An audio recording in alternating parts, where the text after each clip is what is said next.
आइए अब लोग आगे बढ़ेंगे। कौन सा विषय? कलीसिया। कलीसिया का उद्देश्य इस संसार में, उसमें हम संगति कर सके, वचन सीख सके, आराधना कर सके, सुसमाचार प्रचार हो सके, प्रभु भोज ले सके। और प्रभु भोज के बारे में हमारा कंटिन्यू हो रहा है। प्रभु भोज एक पर्व मनाया जाता था, उसको बदल कर रखा गया फसह का पर्व। फसह की शुरुआत मिस्र में हुई थी, जब परमेश्वर ने जानवर के और मनुष्यों के पहिलौठों को मारा था और परमेश्वर ने अपने लोगों को बचाया था। उनके घर पर लहू छिड़कने के लिए बोला था, लहू लगाने के लिए बोला था।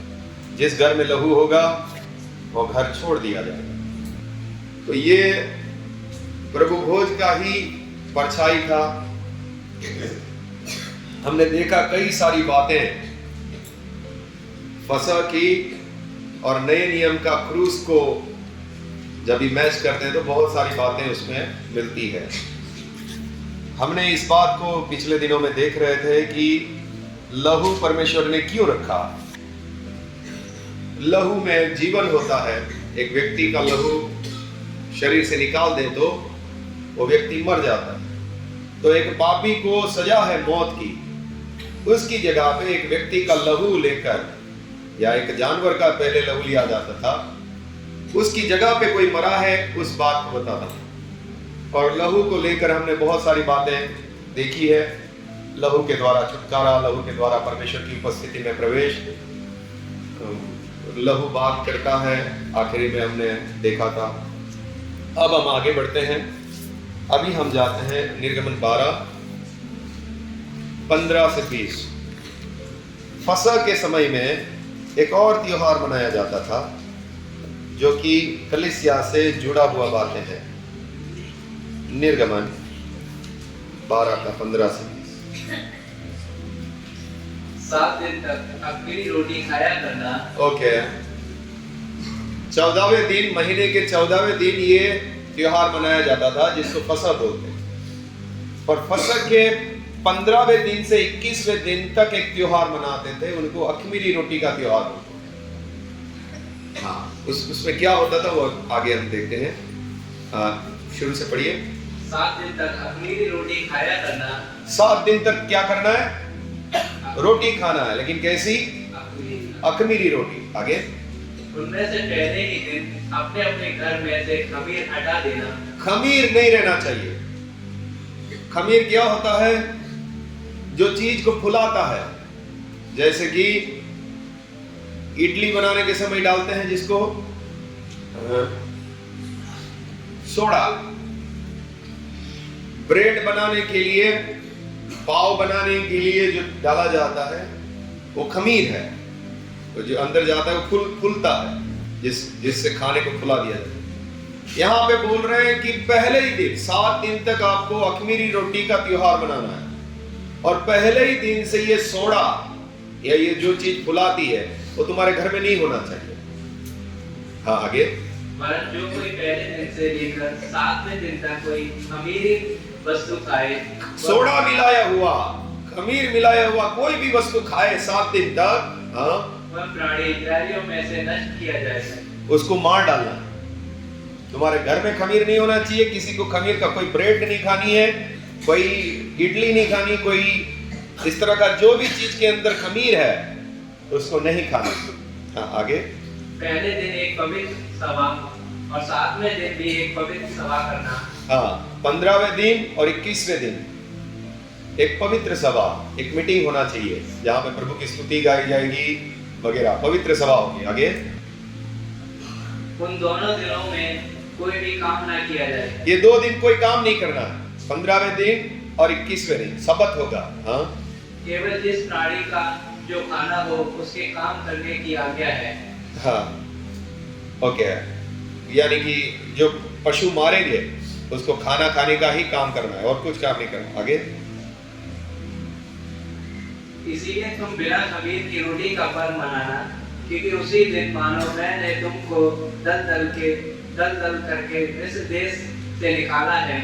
इस कारण वह दिन तुम्हारी पीढ़ियों में सदा की विधि जानकर माना जाए। बिना खमीर की रोटी का पर्व। ओके, आगे। पहले महीने के 14वें दिन की सांझ से लेकर 21वें दिन की सांझ तक तुम अख़मीरी रोटी खाया करना। हाँ, 14वें दिन से ही लेकर 21वें दिन तक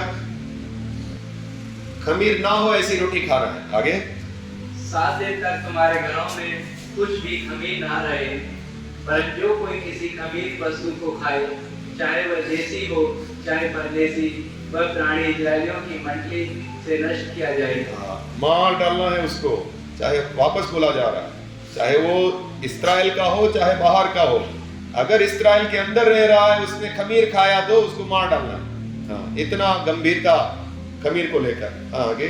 कोई खमीर वस्तु ना खाना, अपने सब घरों में बिना खमीर की रोटी खाया करना। हाँ, सब घर में ये 7 दिन तक खमीर होना नहीं चाहिए। खमीर किसी खाने में नहीं होना चाहिए। अगर कहीं खमीर मिला या कोई खमीर खा रहा है, उनको मार डालना है। परमेश्वर ने ऐसा देने का कारण क्या हो सकता है, लिखा नहीं है, हम अनुमान लगा सकते हैं। परमेश्वर ने इस्राएली लोगों को ऐसा क्यों बताया? कि हो सकता है मिस्र के लोग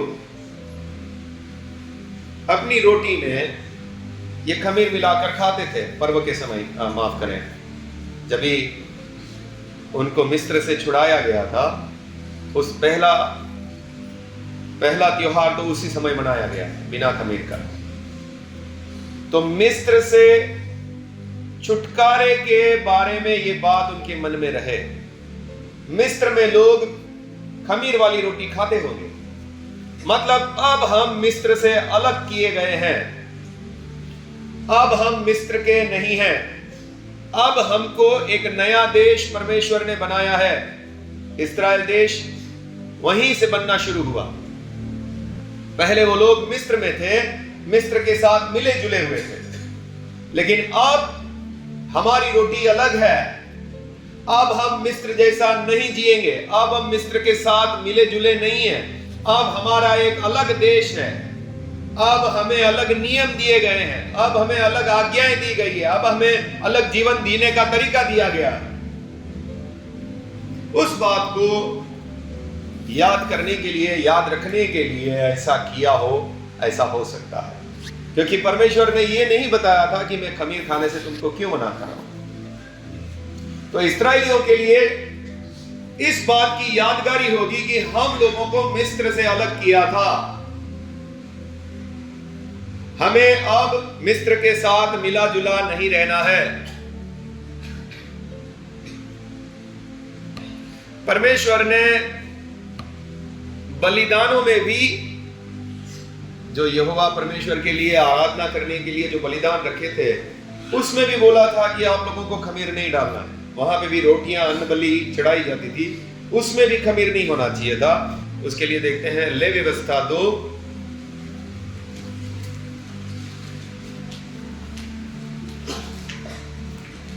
और 11 और 12, 2 का 11, 12।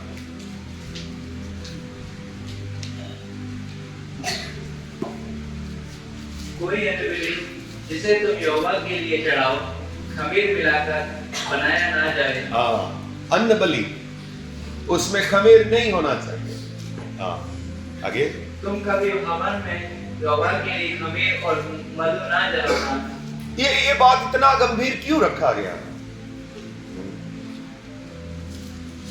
खमीर का बात जब आएगा तो उनको एक ही बात याद आएगा, फसह याद आएगा।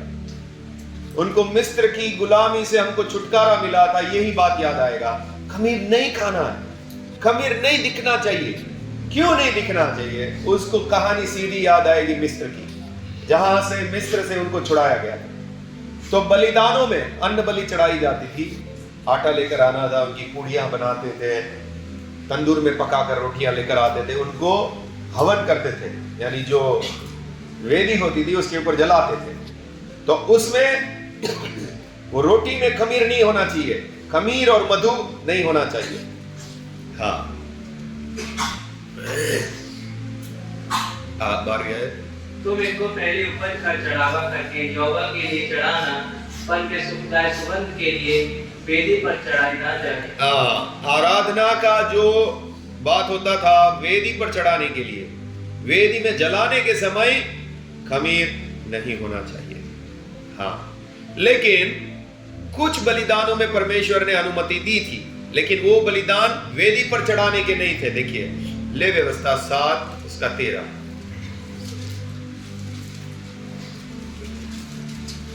कुछ बलिदानों में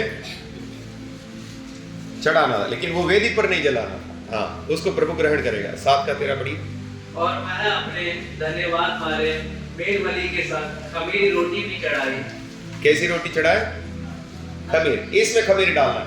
धन्यवाद बलि के साथ, धन्यवाद का जो मेल बलि है उसके साथ अगर कोई अन्न बलि चढ़ाना चाहता है तो उसमें खमीर डाल सकता है। हाँ, आमोस 4 का 5।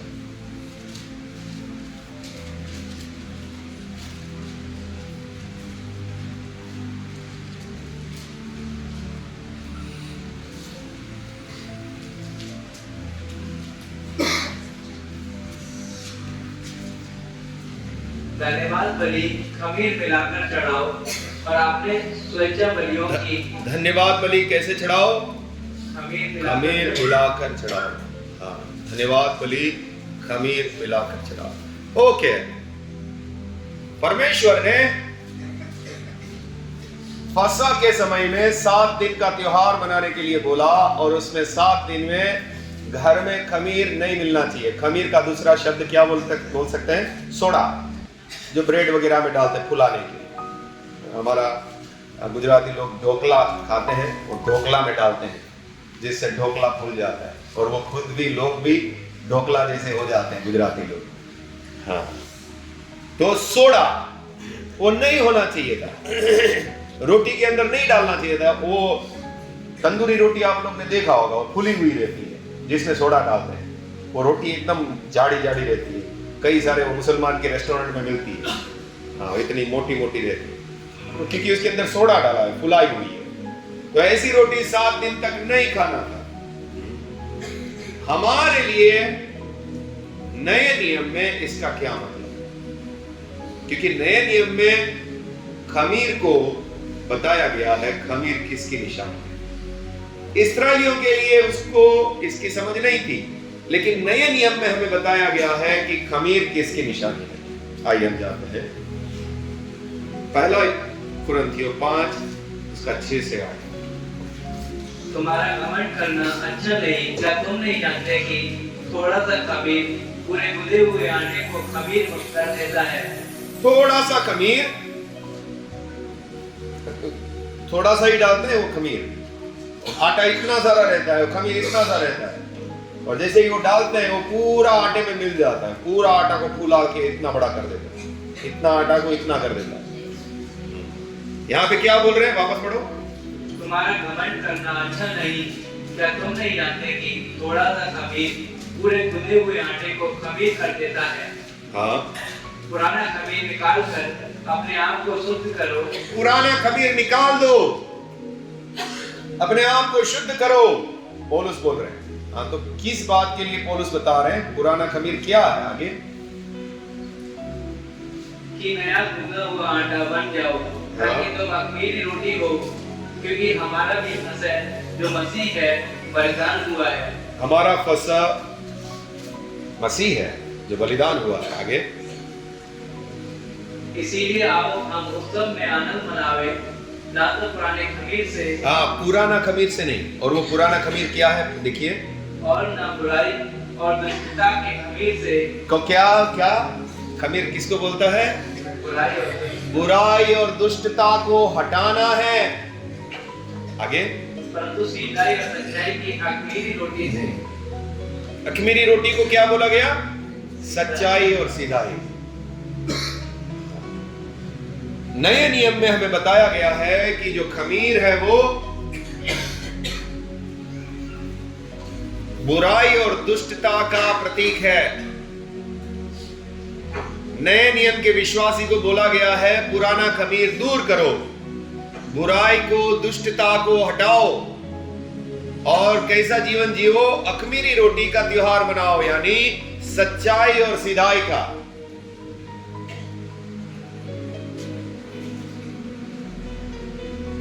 ये किसी और बात का भी निशानी है। आज हमारा फोकस उसके ऊपर है। वो किसका निशानी है? लूका की किताब 12 इसका 1।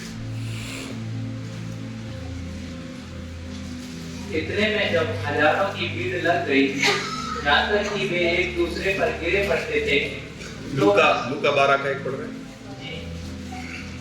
हाँ, आगे। तो वह सबसे पहले अपने चेलों से कहने लगा, फरिसियों के कपट रूपी खमीर से चौकस रहना। किस बात को बताता है यहाँ? कपट रूपी।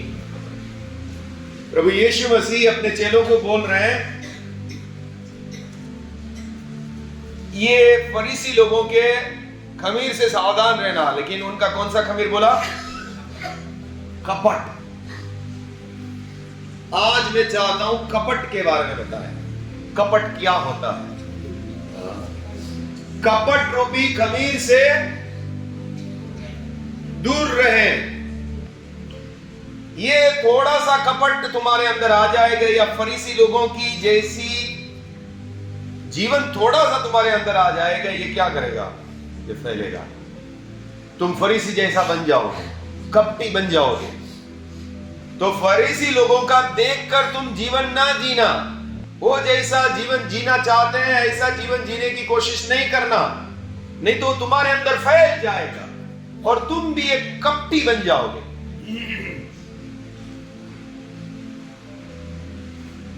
आपको मालूम है, मेरे मन में शैतान विचार डालता, इतना सच्चा से क्यों जीनेगा? वो पास्टर देखना, वो भी तो प्रभु का सच्चा दास ही है, उसके जैसा जी सकता है ना।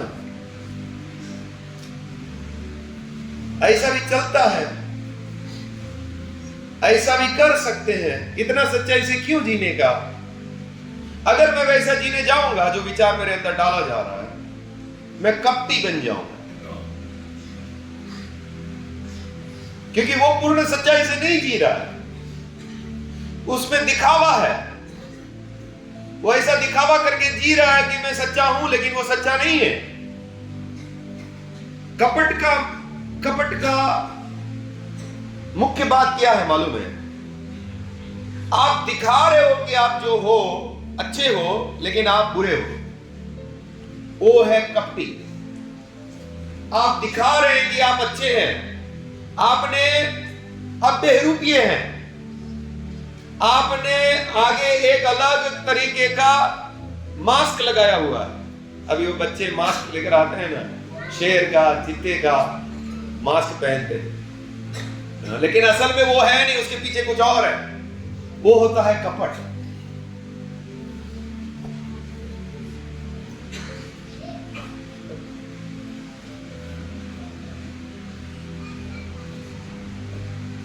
एक ऐसा दिखावा करना कि हम ऐसा जीवन जी रहे हैं, हम ऐसे हैं, लेकिन वो ऐसे नहीं है, वो कपट है। अंदर आ जाओ फटाफट, बुला लो या उसको बंद कर दो दरवाजा। ले लो बेटा उसको फटाफट।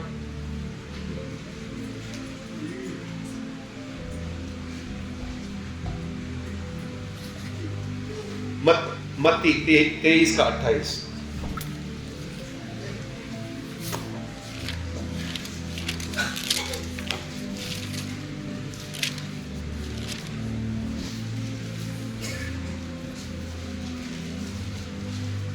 इस रीति से तुम भी ऊपर से मनुष्यों को धर्मी दिखाई देते हो। एक मिनट, अच्छे से सुनिए इस वचन को। इसी रीति से तुम भी ऊपर से मनुष्यों को धर्मी दिखाई देते हो। बाहर से क्या दिखाई दे रहे हो? बाहर से धर्मी है, दिखाई देता है धर्मी, हाँ, परंतु कपट और अधर्म से भरे हुए हो। अंदर क्या भरा हुआ है? अधर्म से भरा हुआ है। दिखाया जा रहा है कि मैं धर्मी हूं, लेकिन फरीसी लोग दुष्टता से भरे हुए थे, लेकिन दिखावा ऐसे करते थे, हम तो प्रभु के सेवक हैं, हम तो सच्चे लोग हैं, ऐसा दिखावा करते थे फरीसी लोग। हाँ, फिर दूसरा आयत देखते हैं, लूका 12 उसका 2।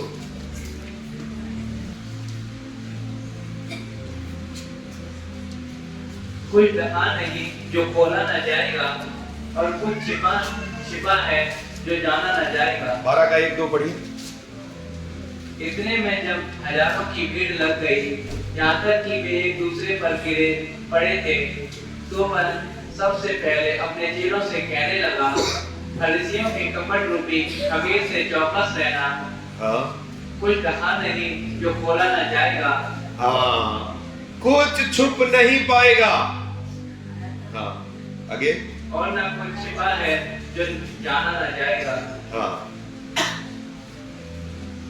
देखिए, पूरा संसार कपट से भरा हुआ, पूरा संसार, लेकिन मसीही लोग भी अगर ध्यान नहीं देंगे तो वो भी कपटी बन सकते। मैं आपको सच सच बोलूं ना, इसमें बहुत लोग कपटी बैठे हुए हैं, जो दिखावा ऐसा करना चाहते हैं कि हम अच्छे हैं। उनके काम गलत है तो भी उसको स्वीकार करेंगे नहीं, वो ऐसा दिखावा करेंगे हम अच्छे हैं। इसमें कई सारे लोग हैं, कुछ बातों में मैं भी पूरी रीति से नहीं, मैं पूरा कोशिश करता हूं कि अपने आप को दिखावा ना करूं, लेकिन इसमें अगर आप सावधान नहीं रहे तो आपको शैतान मन को कठोर कर देगा और आपको ऐसा बना देगा, वो इंसान फिर इतना बुरा दिखता है, गंदा दिखता है, बहुत ही ज्यादा गंदा दिखता है। वो है कुछ और, वो दिखा कुछ और रहा है, हम अंदर ही अंदर हंस रहे होते हैं कि भाई देखो तो सही, ये क्या बोल रहा है। असल में हम इसकी असलियत जानते हैं, असल में ये क्या है हम जानते हैं।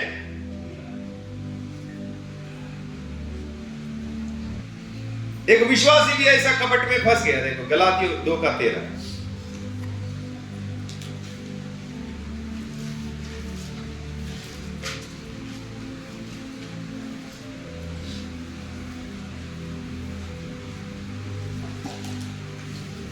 उसके साथ शेष योगियों ने भी कपट किया, यहाँ तक कि बरनबास भी उनके।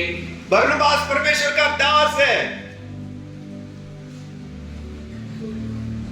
हाँ, बरनबास कौन है?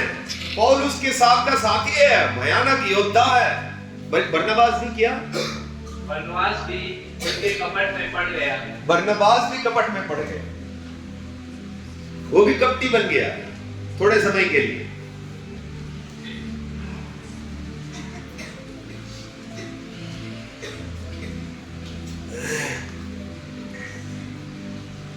प्रेरितों के काम 5 उसका 1 से 11।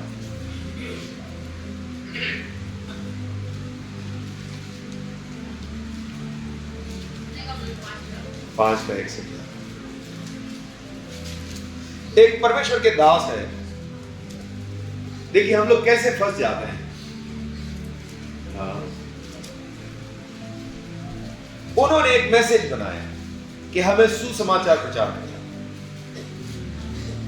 और उन्होंने बहुत अच्छे से उसमें सब कुछ एक्सप्लेन करके बताया हमें सुसमाचार प्रचार करना, लेकिन वो खुद नहीं कर रहे हैं। उनको ये बात मालूम है कि हमको ये करना चाहिए, उनको ये बात मालूम है कि ये बहुत अच्छा है, इसके लिए हमको जाना चाहिए, डरना नहीं चाहिए, सब कुछ करना चाहिए। उन्होंने लोगों को सिखा तो दिया, लेकिन वो खुद उसको नहीं कर रहे। बुरा लगता है इस प्रकार का जीवन। मैं आप लोगों को बोल सकता हूं, प्रार्थना करो, प्रार्थना करना बहुत जरूरी है, जागते रहो, प्रार्थना करते रहो। लेकिन साहिल भाई, आपको तो कभी देखा नहीं प्रार्थना करते हुए। आपने तो सबको सिखा दिया, बहुत अच्छा से बता दिया, लेकिन आप खुद तो नहीं कर रहे हैं। मैं ऐसा प्रचार करके ऐसा दिखा रहा हूं कि मैं स्वयं तो बहुत अच्छे से प्रार्थना कर रहा हूं, प्रचार करना चाहिए। मैं आप लोगों को सिखा रहा हूं, ये दिखा रहा हूं कि मैं खुद कर रहा हूं, लेकिन असल में मैं नहीं कर रहा हूं।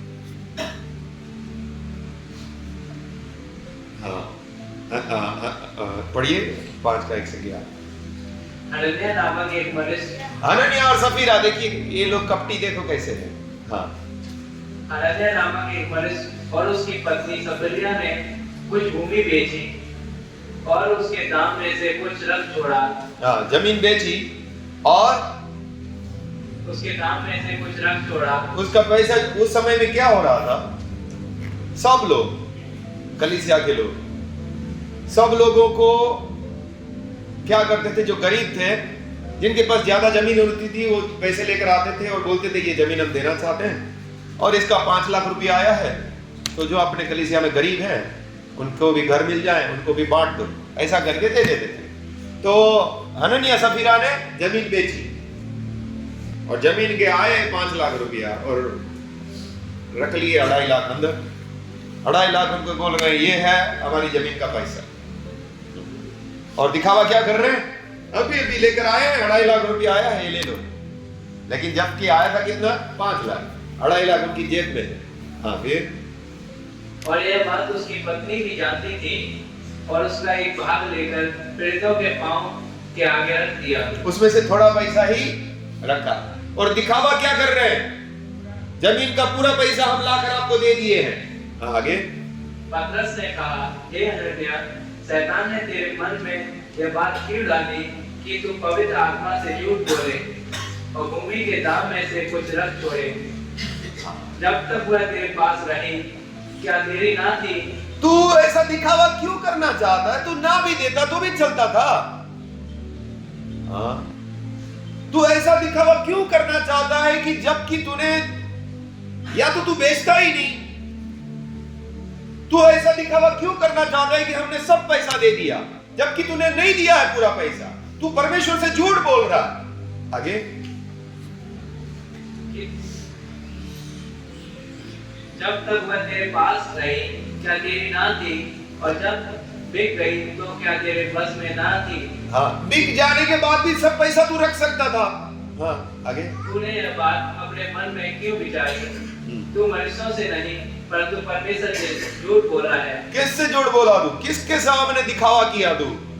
परमेश्वर के सामने दिखावा किया, क्योंकि ये परमेश्वर की आज्ञा थी इस प्रकार से करनी। हाँ, फिर यह बातें सुनते ही हनन्याह गिर पड़ा और प्राण छोड़ दिए, मौत आ गई। आगे, और सब सुनने वालों पर बड़ा भय छा गया। हाँ, फिर जवानों ने उठकर उसकी आरती बनाई और बाहर ले जाकर गाड़ दिया। हाँ, लगभग 3 घंटे के बाद उसकी पत्नी, जो कुछ हुआ था ना जानकर भीतर आई, तब पतरस ने उससे कहा, मुझे बता, क्या तुमने वह भूमि इतने ही में बेची थी? उसने कहा, हाँ, इतने ही में। पतरस ने, ओ हनन्याह मर चुका है। ये बच्चों को आप या तो थोड़ा सा संभाल लीजिए, कितने बच्चे हैं। हाँ, हाँ, हनन्याह मर चुका है। अब सफीरा को नहीं मालूम, दोनों ने मिलकर घोटाला किया है। सफीरा भी आई, उसको बोल रहे क्या इतना में ही बेचा था? पतरस को कहीं से मालूम पड़ गया, या तो परमेश्वर ने बताया या तो कोई आकर बताया, पैसे में तो इतने में भी बिका था, ये तो कपटी है। हाँ, इसकी पत्नी भी मर जाएगी। पढ़िए, पतरस ने उससे कहा, यह क्या बात है कि तुम दोनों ने प्रभु की आत्मा की परीक्षा के लिए एका किया? देख, तेरे पति के गाड़ने वाले द्वार ही पर खड़े हैं और तुझे भी भाल ले जाएंगे। हाँ, तब वह तुरंत उसके पांव पर गिर पड़ी और प्राण छोड़ दिए। वो भी मर गए। दिखावा कर रहे हैं, परमेश्वर की कलीसिया में दिखावा कर रहे हैं। हमने सब पैसे दे दिए, सबने दिए, हमने भी दे दिए सब पैसे, जबकि पैसे नहीं दिए, थोड़ा अपनी जेब में। कपट वाला जीवन, सच्चाई और सीधाई की अखमीरी रोटी से हमको जीवन जीना है। हमारे अंदर कपट ना हो। आप बुरे हैं, आपको यही दिखावा करना है मैं क्या हूं, बुरा हूं, मेरे अंदर ये अच्छाई नहीं है, मैं अच्छा नहीं हूं, लेकिन फिर भी मैं ये दूसरों के सामने प्रकट कर रहा हूं मैं अच्छा हूं, मैंने कुछ गलत नहीं किया, मैं बुरा नहीं हूं। ये कपट है। और फरीसी लोग इसी कारण परमेश्वर के राज में प्रवेश नहीं कर पाए। वो ऐसा ही जीवन चाहते थे कि लोगों की नजर में हम सही हो, चाहे परमेश्वर की नजर में कैसे भी हो, लोग मुझे सही देखें। ये संसार का नियम है। वो लोगों के सामने सही होना चाहते हैं, वो पाप से भरे हुए हैं, दुष्टता कर रहे हैं। आप कोर्ट में जाओ, कोर्ट में केस चलता है, चाहे कोई भी कटघरे में खड़ा है, उनको पूछा जाता है भाई तूने ये खून किया था, क्या बोले? क्या तूने ये चोरी की थी? इस किताब पे हाथ रख के कसम खा, तू बोल 5 किताब लेके आ, सब पे कसम खा देता हूं। ये पूरी दुनिया का नियम है। और ये कलीसिया के लोग भी ऐसे हैं, कपटी। क्या आपने ऐसा किया? बिल्कुल नहीं सर, बिल्कुल नहीं, हम अच्छे हैं। मुझे गुजरात पुलिस ने पकड़ा था, वो मुझे रात को बाहर बुलाया और बिठाया। वो जब सुसमाचार प्रचार कर रहा था, वो वहां का मेन हेड पुलिस वाला था। मुझे बोलता है सुभाष भाई आपसे एक सवाल पूछना, आप प्रभु का आदमी हो। हम लोगों ने देखा है, हम कैदी को पकड़ के लेकर आते, उसने खून किया है, हम उसको कोर्ट में खड़ा करते। आदमी एक मरा है, एक मरा है, एक आदमी मर चुका है, जिसने मारा है अपने, उसको पकड़ा है, उसको हमने कटघरे में खड़ा किया है। वकील उसके सामने से केस लड़ता है और वो बरी हो जाता है। अब मुझे ये बताओ, एक आदमी मरा है तो उसको मारा किसने? ये तो बरी हो गया, इसने तो मारा नहीं, तो मारा किसने? कोर्ट इसका कोई जवाब नहीं देती है, कोई इस बारे में सोचता नहीं है। ये सबका क्या है? मैं बोला उधर न्याय है।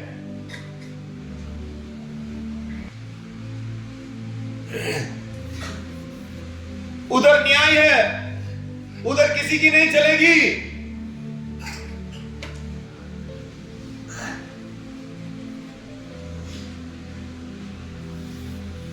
मसीही लोगों को कपटी नहीं होना चाहिए। मसीही लोगों को कैसा होना चाहिए? याकूब की किताब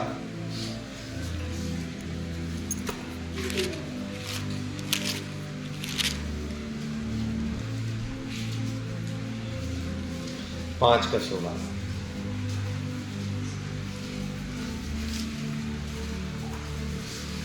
इसीलिए तुम आपस में एक दूसरे के सामने अपने अपने पापों को मान लियो।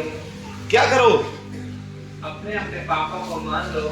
इसमें से मैं आपको सच बोलता हूं, एक आधा कोई होगा तो होगा, जिसको आप बोलने जाओगे वो तुरंत बोलेगा हाँ भाई मेरी गलती। सूरज मुझे लगता है वो तुरंत स्वीकार कर लेता, या ललित स्वीकार कर लेता, हाँ मेरी गलती है। नहीं तो आप बाकी को किसी से बोलने जाओ, ढाल लेकर खड़े होंगे, एक हाथ में तलवार लेकर खड़े होंगे। तू आया क्यों मुझे बोलने के लिए? मैं गलत किया ही नहीं हूं। क्यों स्वीकार नहीं करते मालूम है? उसके बाद शर्म आती है, नीचा देखना पड़ता है। लोग क्या किस नजर से मुझे देखेंगे, मैं गंदा दिखूंगा, अपनी खुद की नजर में भी मैं गंदा दिखूंगा, इसके लिए मैं स्वीकार नहीं करूंगा। मैं गलत किया, मैं नहीं करूंगा। लेकिन परमेश्वर के राज्य में आप महान हो अगर आपने स्वीकार किया मैं पापी हूं भाई, मेरे से गलती हुआ है। आप महान हो अगर आप परमेश्वर के राज्य में ऐसे बनते हैं तो। लेकिन इसमें से किसी को ऐसी सीख नहीं है कि आपने गलत किया, आना नहीं, मारूंगा है, कुछ नहीं किया मैंने। हमको समझ आ जाता है भाई, ये इसका आत्मिक जीवन, इसको समझ नहीं आया मसीही जीवन, इसको मसीही जीवन समझ नहीं आया। एक प्रभु का दास है, उसने बोला कि अगर कोई आपकी निंदा करे या आपके बारे में गलत बोले, जरूर आप अगर सच में आपने कुछ गलत नहीं किया है तो आपको बताना चाहिए कि नहीं सर या मैडम या जो भी भाई या बहन, ऐसा नहीं था, ऐसा था, असल में आप जो सोच रहे हैं गलत है।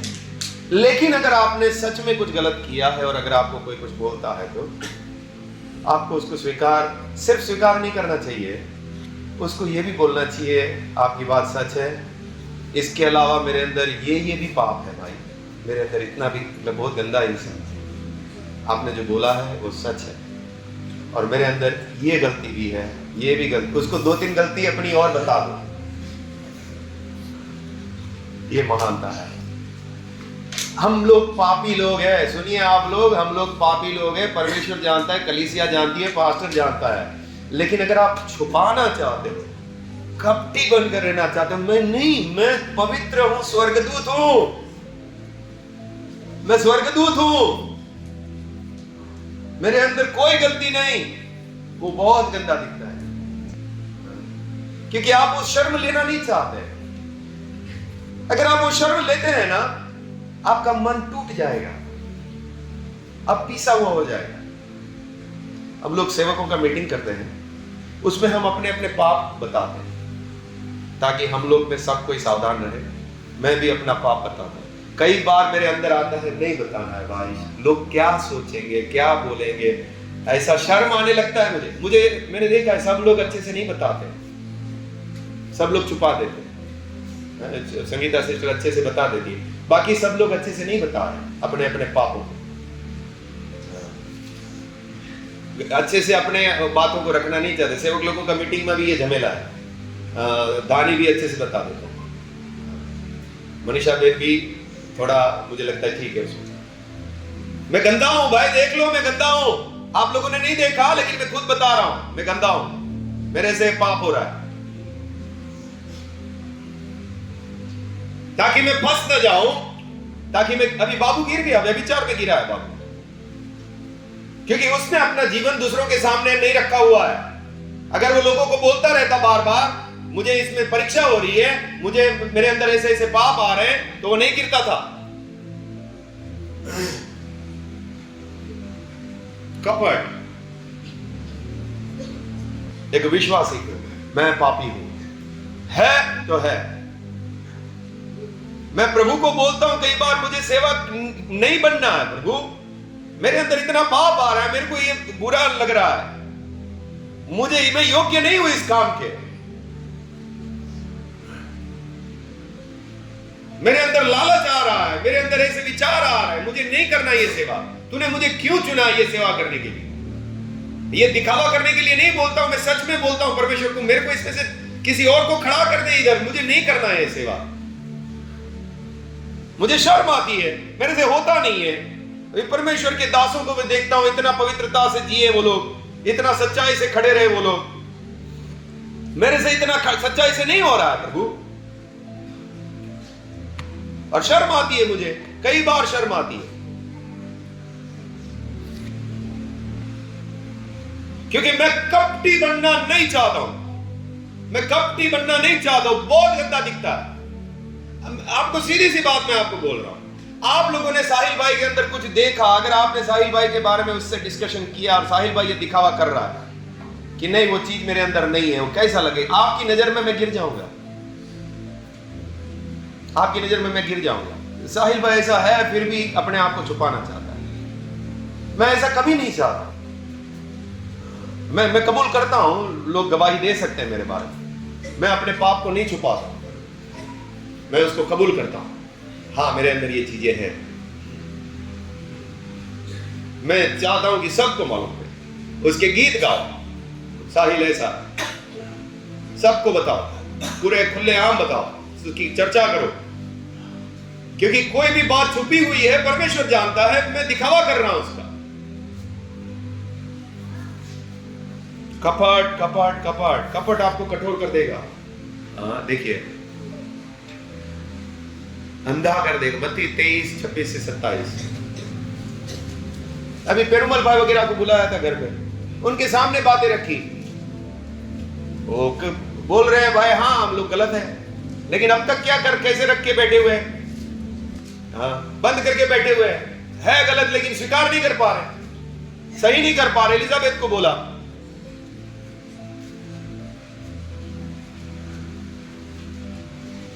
कठोर हो चुके हैं, अंधे हो चुके हैं, जबकि एक वचन से आपका पैर कांपना चाहिए था। इतना क्यों बोलना पड़ रहा है? एक वचन से पैर कांपना चाहिए था आपका। परमेश्वर बात कर रहा है मेरे से, लेकिन कपट में जीने की वजह से हम अंधे हो जाते हैं। इतना वचन सुनने के बाद भी हम स्वीकार करना नहीं चाहते उसको, हमें अंधा कर देता है कपट। मत्ती की किताब। हे अन्य फरीसी, पहले कटोरे और थाली को भीतर से मान कि वे बाहर से। कैसे फरीसी? अंधे, अंधा हो चुका है, कपट में वो अंधा हो चुका है। आगे, हे अन्य फरीसी, पहले कटोरे और थाली को भीतर से मान कि वे बाहर से भी स्वच्छ हो। बाहर से भी स्वच्छ हो। एक परमेश्वर का दास है, उससे मैंने ये बात सीखा। वो अमेरिका का है और बहुत अच्छे से वो वचन सिखाता है, सब कुछ है। तो वो खुले आम अपना पाप को एकदम क्लियरली बोलता है। तो पहले तो मुझे अजीब सा लगा, लेकिन परमेश्वर का आत्मा दिखा रहा है ऐसा ही जीना चाहिए। और वो लोगों की नजर में ठीक नहीं रहता, जो सूट बूट टाई में धर्मी दिखाते हैं, लेकिन उन लोगों की आदर तो आपकी नजर में बहुत हो जाएगा, लेकिन वो लोग अंदर ही अंदर बहुत कुछ रखते होंगे। अंधा कर देता है कपट, हमको अंधा कर देता है। कपट हमको अंधा कर देता है। बाहर से साफ, अंदर से दुष्ट था। और हम नहीं चाहते इस कलीसिया में ऐसे लोग रहे। ठीक है, थोड़ा बहुत कहीं पे हम ऐसे हो सकते हैं, लेकिन कोई इस तरह का पूरा ऐसा बन जाए, जबकि उसके जीवन में बहुत कुछ गलत है, लेकिन वो स्वीकार करना नहीं चाहता, वो दिखावा ऐसा ही करना चाहता है मैं सही हूं। वचन सुनकर उसको कोई फर्क ही नहीं पड़ता है।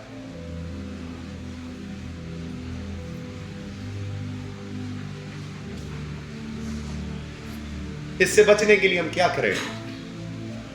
भजन संहिता 139, 23, 24। जागते रहोगे, आपको सच में कपटी नहीं बनना है तो ही इसमें से बच पाओगे। शैतान हमको इसके लिए योजना बना कर देता है, आप बन जाओ ऐसे, आराम करो, काय को मगजमारी करने का इतना सारा। हाँ पढ़िए। हे परमेश्वर, मुझे जांच कर जान दे। क्या प्रार्थना करें? मुझे जांच प्रभु, मेरे अंदर कहीं भी कोई कपट ना रह जाए, मुझे जांच। हाँ, मुझे परख कर मेरी चिंताओं को जान ले। मुझे परख, हाँ, और देख कि मुझ में कोई बुरी चाल है कि नहीं। मेरे अंदर कोई भी बुरी चाल है कि नहीं, तू मुझे परख। हाँ, और अनंत के मार्ग में मेरी अगुवाई कर। और किस मार्ग में? अनंत के मार्ग में मेरी अगुवाई सच्चाई में कर प्रभु। मुझे ऐसा, मेरे अंदर कोई भी पाप छुपा हुआ ना रह जाए, कोई भी बुराई मेरे अंदर छुपी हुई ना रह जाए प्रभु। आपको क्या करना चाहिए इससे बचने के लिए? प्रार्थना करना चाहिए, प्रभु मुझे इसमें से बचा के रख, मैं दूसरों के सामने अच्छा दिखने वाला ना बनूं प्रभु, मैं सच्चाई से चलने वाला बनूं, एक दूसरे के सामने अपने पाप मान सकूं पिता परमेश्वर। कोई अगर मेरी गलती बताने आए उसको तो फिर, अगर हम लोग गलती स्वीकार करने वाला नहीं, आपने तो उसकी हालत खराब कर देगा, मार पीट कर भेजेगा आप उसको, अपने शब्दों से ऐसा घाव कर देगा उसको। लेकिन अगर आप स्वीकार करेगा तो उसको, आप भी शुद्ध हो जाएगा और मेल मिलाप भी हो जाएगा। हे प्रभु, मेरे अंदर कोई दुष्टता ना हो, मेरे अंदर कोई बुरी चाल ना हो, कोई मुझे बोलने आए तो, मेरा कोई गलती दिखाए तो मैं उसको स्वीकार कर सकूं प्रभु, ऐसा मन मुझे देना। आगे ना, उसके बाद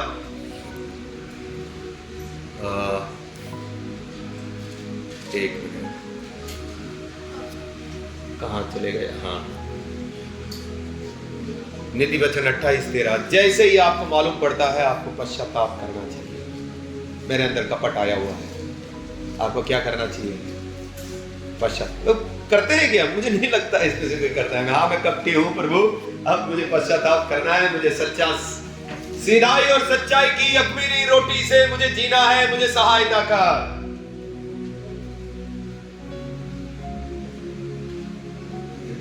जो अपने अपराध छिपा रखता है उसका कार्य सफल नहीं होता, परंतु जो उनको मान लेता है और छोड़ भी देता है उस पर दया की जाएगी।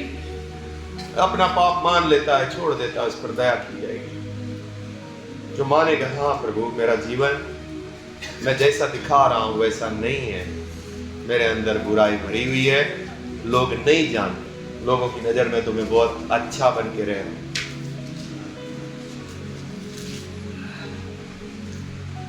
और आपको संघर्ष करना है कि मेरा जीवन सच्चा और सीधा है। तुरंत गलती को स्वीकार करें, हाँ जी मैंने गलती किया है। इतना ही नहीं, मैंने कल सुबह में भी, आज सुबह में भी ये गलती किया था, उसको ऐसा बोलना चाहिए। तब सामने वाले को भी दूसरी बार बोलने का मन करेगा आपको कि हाँ मेरी बहन को मैं वापस बोल सकूं, मेरे भाई को मैं वापस बोल सकूं। ऐसा एक मन होगा तो आप शुद्ध रह पाएंगे, आप कपट से बच पाएंगे।